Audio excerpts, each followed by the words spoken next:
Hey everyone, and welcome to a brand new episode of BobBoom. You know, it's a new year, and I decided to make some really small New Year's resolutions that I would focus on my channel a little bit more, and I would try to eat vegetables more. Although I can't entirely promise about the vegetable part, but I can give it a shot. I'm kind of one of those small goal people that move it into bigger goals. Some of those people out there, they shoot for the big goal, and well, it crashes and burns on them. So there's a few things that's actually been happening in the news. I wouldn't necessarily say like in video games, which you would normally get with my channel, but this raw water craze is pretty insane, or asinine would be a good word for it. It's just rich people, doing this whole new age kind of fad where they want to get off this they want to get off the, I guess, water network or something like that, and they feel like raw water would be even healthier. As a child, I grew up with an adult, with a caretaker, with a mother in the water treatment industry. Worked for the government essentially in the water treatment plants nearby. And I can tell you, as a kid who had the opportunity to tour these facilities at a young age and actually see what goes on at them, raw water would probably be one of the nastiest, unhealthiest things to ever possibly eat. Or I'm sorry, consume. These people essentially just think because it's clear and because chemicals are in it that it's raw water and it's fine, but there's a lot more to it. There's microbes that need to be killed, and that's what's for the chemicals and things like that. I've seen massive sewage basins just filled to the brim with shit, dead fish, trash, you name it, it's in there. And it gets kind of filtered a little bit, sent back into the river system, and then whatever's in the river system gets filtered back and put into our water system. So you don't just throw all that trash into the river. Essentially, these rich people are just buying something that's clear with a label on it, and they fall for it because there's already been scammers already that have taken regular tap water and called it raw water, and they're willing to buy it. I don't know where they get off thinking that they could really get off the water system when they don't really even know what it takes to even make that water. On a side note, just for fun, a lot of bottled water and soda and things like that on a pH scale is acidic. So that would mean that whatever you're drinking, it's is generally not too good for you. Even bottled water isn't really too good for you. But for the most part, city water is alkaline, which means that it's not acidic, which is crazy when you think about it, because you're always thinking that, tap water would be really bad for you. But alkaline water is actually really good for you. Cancer cells tend to thrive in acidic environments. So if you keep consuming a lot of acidic drinks and things like that, I mean, I'm not saying it's going to give you cancer, but if you already have it, it's certainly not going to help. So alkaline water, and there are systems out there that will make the water alkaline for you, but they're fairly expensive. Alkaline water is actually pretty good for you, except there's actually water poisoning too, so don't go too overboard with it. You can actually die from drinking too much water. Anyway, moving on, we also have the situation that happened in Hawaii. Essentially, someone really did just screw up, press the wrong button for the wrong alert. Apparently, someone has been, and I quote, reassigned, although that is one of the most serious things that you could ever possibly do is an alert an entire state to the point where uh, almost the entire nation is on alert about a possible missile crisis going on. They went to go do the regular missile testing alert system through TVs and radios and things like that, and they accidentally pressed the wrong one that said it was a real missile threat, and lots and lots and lots of people panicked. Parents were putting their kids ooh, parents were putting their kids in sewer drains and things like that. Just not one of the best situations. Another one of the issues with Uh, Another one of the issues with it is a lot of the stores and things like that, they were starting to get trampled with people trying to buy supplies and things like that. Neighbors were running around absolutely panicking. I even read a story, and bear with me if you puke in your mouth a little bit. I read a story about one guy that apparently had a sister, and the sister came barging into the room and said, "Since we're all going to die, let's screw." And so a brother screwed his sister, and that's, woo. Like, I guess humans are weird things, man. Humans are weird. I digress. Mm. Get a good cig of that. All right. Recently, now let me put some footwork down. I have bought a PlayStation 4. The PlayStation 4, as far as simplicity of the system goes, it's pretty good.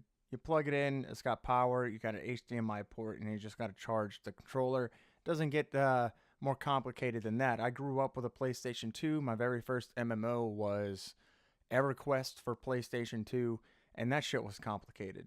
You had to get the little Ethernet port to screw into the back of it. Then you had to make sure that all the different kind of IP settings and stuff like that were correct. Then you also had to get a keyboard for it and all this other kind of stuff. I know that's from an MMO standpoint, but using a console as an online utility is pretty difficult. This time around, the system's actually pretty slim. They have a lot of straight edges on it, so it easily fits into different areas. Hardware-wise, though, you know I'm a bit picky on that. I've always been a PC guy. But in order for me to use the monitor that I have, there were no HDMI ports on it, and proper kind of, I guess, converters didn't work. So I had to go out on my limb and buy a capture card, plug that into my computer. I had to open up my computer and actually put that in because it uses a PCI slot. And the HDMI is connected to my computer, which is then connected, to the monitor. So I can kind of use my PlayStation 4 as like a regular computer screen. It's actually kind of cool. But on the bonus side of that, me just wanting to have the ability to use the same monitor has also given me an opportunity to record footage. So I can actually record PlayStation 4 footage now. Hooray! But then again, like I said, hardware wise, I mean, some of these games, they get like frame rate drops and stuff like that. The system does tend to overheat a little bit. I'm not a big fan of that. I go play BloodBorne, um, and every now and again, it just gets those frame rate dips that drive me bonkers because I'm not a person that just lets stuff like that slide, especially when the gameplay is very fast paced, very focused, and you're always paying attention to what's going on. When you have a frame rate dip, even for like a split second, it makes your reflexes just kind of feel odd. Like it's almost like you're timing something, right? And you have this rhythm going on in your head compared to how the system has its own rhythm, and you're thinking, okay, I could do this, dodge here, dodge there. But what happens like when the enemy is like doing their tell, right? Like they throw their arm back and they're getting ready to throw like a big old punch, right? They're getting ready to swing it, and all of a sudden there's this system lag. So you're timing something at a different rate than how the system's getting ready to display it. And this consistently happens, you know, every minute or so. I'm gonna give or take. I didn't actually time it, so I can't give you a real statistic or survey on where these frame rate drops happen. But I can definitely tell you it happens whenever the system's been on for, I guess, longer than 7 hours. Because I've also been playing Yakuza 0, and after a specific amount of time, it starts to lag. Like looking around at specific parts of the city and stuff that wouldn't normally lag starts to lag. And I start getting that input, that frame rate drop. And I am not a fan of that frame rate drop. Anyway, I digress. So some of the games that I have purchased for the PlayStation 4 actually made like a small list of some positive things about the games and then some negative things about the game. And I would like to go over some of that with you. just as a general like flash game review, like kind of spent a few hours in the game, here's kind of what I think. This isn't intended to be like you should go buy it or not. uh, Keep in mind that these games are for different demographics, so if you're not a fan of, I guess, actiony almost dying games, then you're not going to like BloodBorne. Let's continue. BloodBorne has fantastic art direction. Every single scene in this game is practically a painting. I don't know why they put so much focus into the art direction, but it looks magnificent. Now, one of the negatives on that is that because everything graphically tries to look so good, it gets those frame rate jumps. And the entire time I'm thinking while playing this, this could look and play so much better on PC. Uh, which I know sounds like a lot of a fanboy thing, but when you look at your character and you look at the environment and you look at how, I guess, downgraded the shadows are, you look at the anti-aliasing, you look at all those like little edges that are kind of like on your character and stuff like that, you know that can be fine-tuned. You know that could be better. And it's just a shame that this is a PlayStation only title. But at the same time, you know, they needed something to kind of push the system, and I guess it kind of paid off because this is BloodBorne really is actually one of the only reasons to buy a PlayStation 4 for any of the, I guess, the hardcore people out there. Another one of the bonuses is smooth combat with a risk to reward HP system. Essentially, if you were to get hit, right, of course some of your health is going to go away, but there's this temporary bar that shows up after you get hit that as long as that extra like yellow bar after your HP disappears is there, as long as you pull off a hit on an enemy of any kind, you'll get just a little bit of that health back or a percentage of it back. So even though you just got hit for half your HP, there's a chance for you to get some of that HP back just as long as you hit an enemy, which is really good because while you're thinking, man, I just got hit for half my HP, I better be on the defensive. At the same time, you're thinking, well, if I go on the offense just real quick for like 1 or 2 extra hits, I can get some of that HP back and I won't need to use like a health pod or something like that. I could stay in the fight just a little bit longer. Another one of the big things with BloodBorne is its rich and untapped story.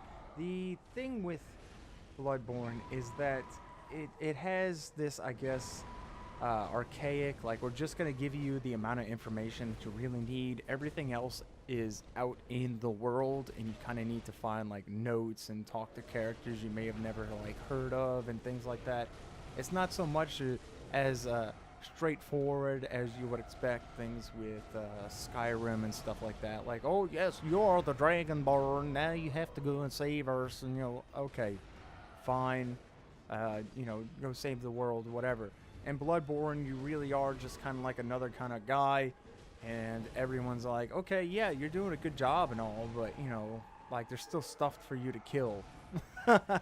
And on top of that, there's also the idea of, like, how the world was fleshed out. A lot of the characters and stories and things like that really need to be pieced together, and this world is actually more of like, I guess, as you've probably heard before, like a Cthulhu Lovecraftian tale, as a lot of people in the world have kind of gone crazy because of the introduction to like this, I guess, really demonic and over-the-world presence in their bodies and in their brains and hearts and all this other kind of stuff. It's definitely worth looking into, especially if you already have BloodBorne and you kind of want to know more about the story. There are YouTubers out there that do entire like videos and compilations and readings of all the notes and stuff, but if you're smart or if you're at least dedicated, you can find everything you need in the game. Moving on, we have Yakuza 0. This is one of my biggest reasons to have bought the PlayStation 4. Yakuza 0 is kind of like this action-y, story-driven Japanese game. There's not really much else to say about it other than all of the features and interesting aspects of it, because I don't really want to spoil a whole lot. It's a prequel to a lot of the Yakuza games that are already out, and Yakuza 6 is coming out later this year. The Yakuza 0 series is pretty action-packed. Whenever you punch a guy, money comes out of him. There's entire combo systems and finishers and things like that. But that is entirely just the gameplay aspect. The gameplay, or at least the combat aspect. The gameplay aspect broadens so much more, to the point where whenever I'm playing this game and I'm doing a side portion of this game, I can't believe they put that much effort into something that is essentially an entirely other game inside the game. And I'll give you a good example. There's a car racing feature in this game where essentially you find out about this hobby, which is pocket car racing, where you kind of like just customize your own little RC car and put it on a track. Now you're thinking it's just as easy as like picking out a car, putting it on a track and letting it go. You would be wrong.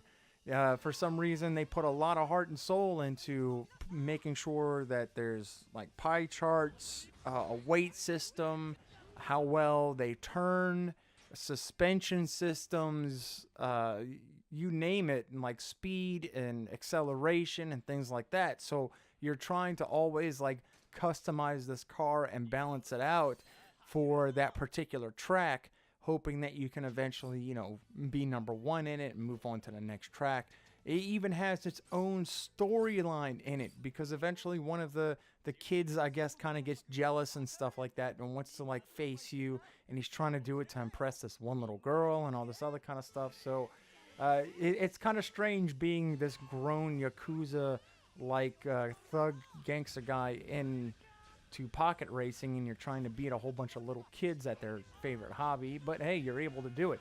There's also another side game which blew me away, because this one you would suggest to be, I guess, a little bit more feminine, where you are a cabaret manager. You're pretty much a club manager, and the entire time that you're in the UI for it, there's girl music, there's a lot of pink, there's a lot of sparkle, there's a lot of hearts and things like that going on.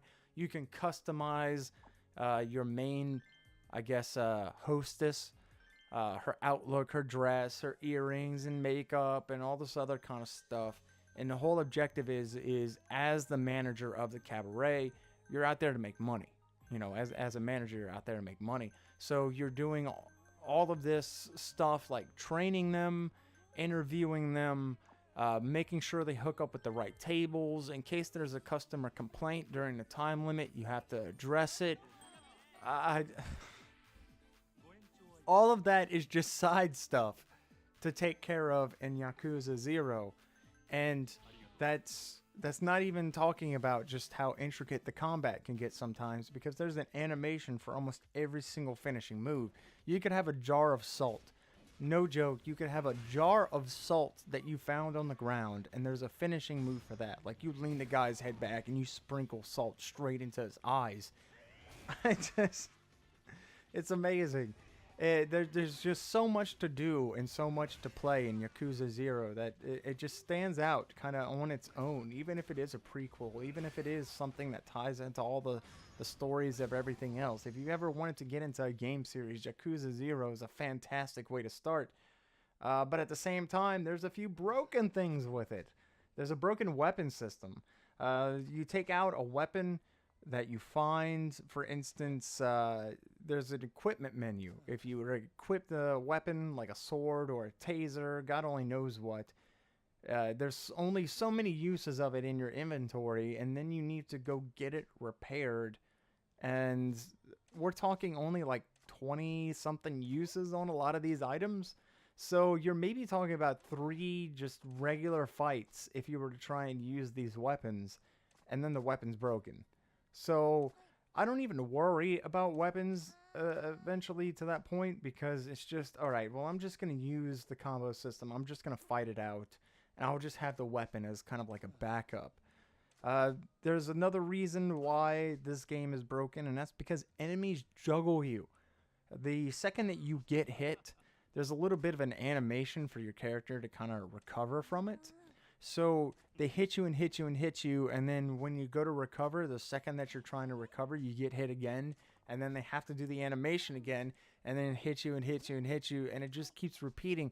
I've had full health bars demolished to half, if not more, because I can't get out of a juggle cycle. I can't get out of this this loop that they put me in. Now there's like a block button, and there's also a dodge button, and I have spammed both of these to no avail. I have not been able to get out of any of those juggles.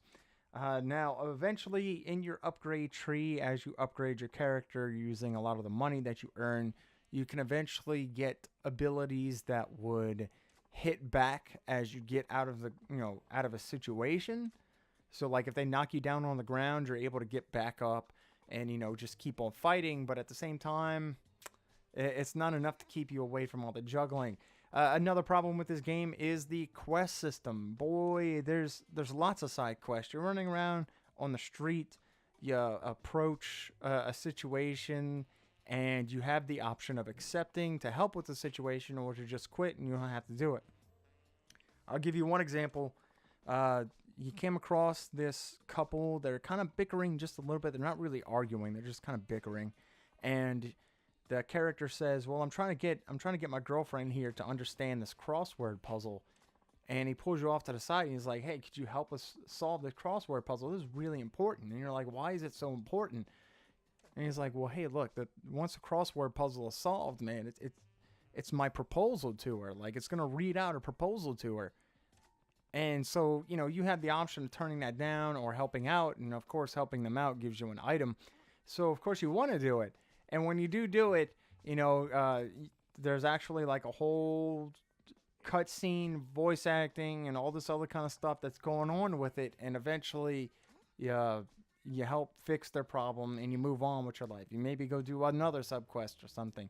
Problem with the quest system is for instance, a few times I've gotten the opportunity to do a side quest and I completely forget where I'm supposed to be going for it. When I go look at the information for the side quest, it just says this guy needed help doing this thing. Well, okay, where am I supposed to go? There's no arrows. There's no select here, and then there's going to be something pointing you in the right direction. You kind of just need to keep running around, or at least look on your map for like an exclamation point. You're like, okay, maybe that was it. And sometimes that's just really daunting. Like they kind of tell you where you need to go once, and then that's it. So when you go look at the quest information, it doesn't tell you where to go or what to do. It just, this guy needed help with this thing. Thanks. That's all I got. So the quest system needs a little bit of work. Again, enemies juggle you a lot, and the weapon system isn't all that great. One of the other games I had a actually fairly serious problem with was Final Fantasy 15. I wish I could get a refund for this one. I'm not a big fan. Final Fantasy 15, on the plus side, has fantastic artwork. It has great world interaction and things like that. It has fantastic music. It has a lot of voice acting work in it. It feels like a really fleshed out world compared to a lot of other RPGs out there. I mean, dead honest, whatever you see in the background is something that you're eventually going to be able to visit. And I like that. It feels like there really is just a whole lot of stuff to do. But even though all that artwork is there and all that potential is there, some of it feels like it's pretty wasted. The characters are completely unlikable. I have no interest in the main character whatsoever. Spoiler alert, there's eventually a coup on your father's, I guess, kingdom, because you're the prince. Your father gets killed, and the main character is like, but why do I have to be king? I don't want to do this. Of course I gotta do that. Oh, like he really is just kind of complaining the entire time. And of course the character does want his revenge, and he doesn't want to care about petty things. I completely understand. But the people who try and tell him, well, it's your responsibility now. You're gonna end up being king. He's like, yeah, whatever. Like, he just shrugs it off. Just a fuck off. You do not deserve to be king with an attitude like that. Even though the characters are kind of unbearable, though, what does hold this game up is the combat. The combat is actually really good. At least I found it. Now, I've talked to other people, and they said that they didn't find the combat to be all that great. But the combat is this, I guess, amalgamation of what Kingdom Hearts had mixed in with, I guess, a little bit more strategy. And I use that really loosely because you're able to activate these specific attacks with people on your team, which do specific things. So maybe the enemy might be like really strong and covered in armor or something, or maybe he might be really weak but really powerful. So like there's these kind of like finishing moves you can kind of activate with your team members during this whole flow of combat. And it doesn't really interrupt anything. It actually feels really fluent. There's a lot of action. You can constantly pick through a lot of different weapons to kind of pick, to get your fancy going. You got, great swords, dual swords, you got scepters, you got stabs, and all this other kind of stuff. The combat's good. Another one of the good things in this game is the leveling system. Leveling system is actually really good too. Normally, a lot in the Final Fantasy games, you're going to find this whole, what is it? And a lot of other RPGs, you're going to find this, I guess, personal tree for each person, which can kind of be aggravating. You have, like, so many characters, and you need to micromanage every single one of their RPG trees. It's aggravating. You don't want to keep doing that every single time. So you finally beat a boss, and then, for instance, with Final Fantasy 13, you finally beat a boss. Everyone leveled up, or at least got a lot of these points to spend. And you go into each and every single one of their spec trees just to tell them that they could have like +5 health and +3 strength and all this other kind of stuff. It's tedious. It's not even fun to customize that. In fact, there's actually no customization in those trees whatsoever. So with Final Fantasy 15, though, they gave you general areas that you can upgrade in. So as your entire team earns points, you would go into something like the exploration area and then put in points there. Then you would go into the combat area and then put in points there. And each of these, for the most part, would affect the entire team or just select characters.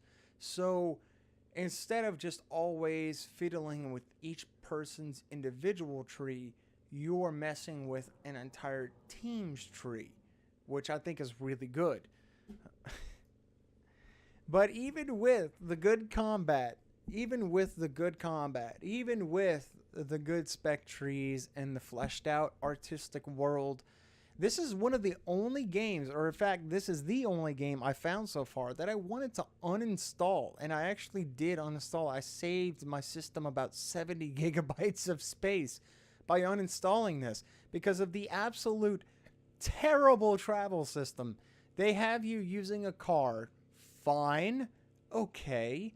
We're talking about moments that take 6 minutes to get from point A to point B on autopilot. And even if you were to select manual drive, there's a maximum speed you're allowed, which looks to be about 40-50 miles an hour. So it'd still take about 6 minutes to get to that destination. And only specific quests have fast travel, which means that you're able to just sit in the car and wait. Now, maybe I'm missing something. Maybe there was a fast travel that you could access through the map or something. I don't know. I kept trying to figure things out, and I just found that travel was just the most aggravating thing in this game. Because, all right, cool, I'm ready to go do a quest. I just accepted this quest. I am ready to roll out. And this game pulls out a big old flag on me and says, well, hey, Did you make sure that your fuel tank is full before you went out? Oh, yeah. Okay, yeah. I can go to a gas station real quick. All right, so you got to go to a gas station. You got to fill up the tank on the car for about 10 gil, which of course already early into the game is really, really, really cheap and almost pointless. Then, if you want to skip it, there's an actual cutscene for the character standing there filling up the gas tank. So already I've wasted close to around like 30 seconds of my time running to the gas station and then watching the cutscene. And then it gets even worse because now I put it on autopilot and characters just driving and nothing's happening going on. Like there's no major conversation, there's no combat or anything. It's just listening to the game's radio, and that's about it. It's terrible. It gets so boring, and the fact that I'm I guess halfway done doing like this one kind of like side quest, and half my gas tank is full too, and then I have to worry about filling up the gas tank, blows my mind. Because I shouldn't have to stop everything that I'm doing. Like, I shouldn't have to get away from this fantastic combat, this fantastic environment, to be glued to the road like this. And then finally, when I get off the road, there's a fucking stamina bar for the main character. Like, when I want to sprint, I can't just sprint indefinitely, or maybe he just goes at like a brisk, pace or anything. It's either flat walking or completely full-on sprinting, and he only full-on sprints for less than 10 seconds. So right when I'm out of the car, now I have to worry about a regenning fuel bar, I'm going to call it, temporarily, for how fast the character goes, which is limiting me even more. It feels like everything but the interesting parts of this game are here to just drain the amount of time to make things feel like they're expansive and interesting. I mean, you even have the whole camping aspect, right? Real early into the game, they warn you, oh, well, don't go out at night. Don't do anything at night, blah, blah, blah. Well, what am I supposed to do at night? I'm supposed to camp. I'm supposed to find a camping spot or a hotel room. And then there's a cutscene for all the characters to be like, whoa, hey, this is a nice hotel room. They're like checking out the beds and the cupboards and all this other kind of stuff, just goofing off. And I'm like, okay, fine, whatever. You have to do this every single day in the game. And let's say a day maybe lasts about 30 minutes or so.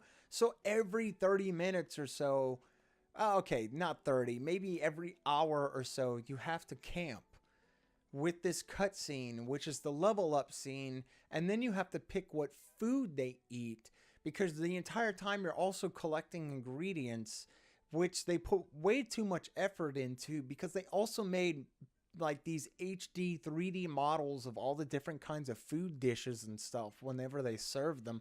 I don't care about crap like that. That isn't part of the game. That's not a game. You're just showing me stuff, and you're forcing me to sit through so much boring crap. I mean, I can't imagine in a video game that has fast-paced combat, a lot of things to explore. I've already built up like 9 side quests I need to get started on, and I just feel like a regular, just one of those side quests, like go collect ingredients for this chef's recipe. I can't imagine doing it, because I have to spend so much time doing everything other than just running around and questing. I don't know where they went off with this series. Like they dropped the ball somewheres in development. They had it going good at the start. The combat, like I said, the art, the world, the exploration aspect, and then they did this whole car thing, and I can't fathom what was going on in their minds when they said, let's have a cutscene for them refilling a gas tank. Why?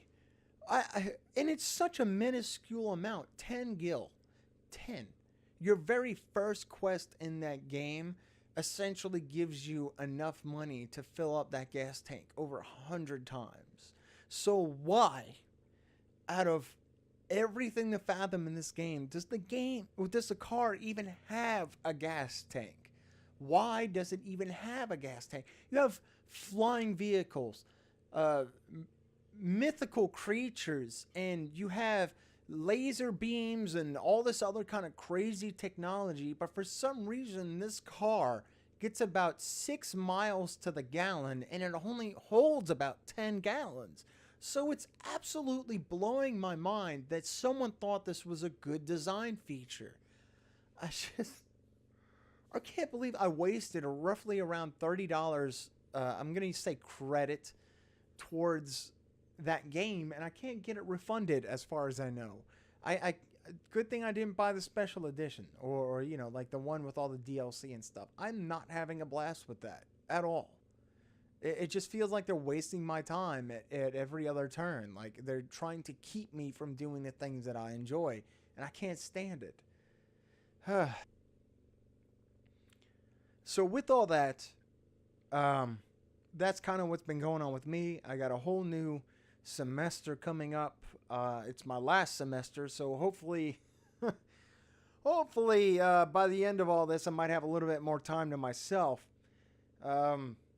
But other than that, I hope you guys have a fantastic new year. I hope for some reason, you know, things go better in your life. I hope you finally get over some of your fears and do the things that you've always wanted to do, because it's not worth it to always feel held back. It's not always, well, it's not worth it to always feel scared, right? So look at what you want to do in life. Look at where you want to be in life.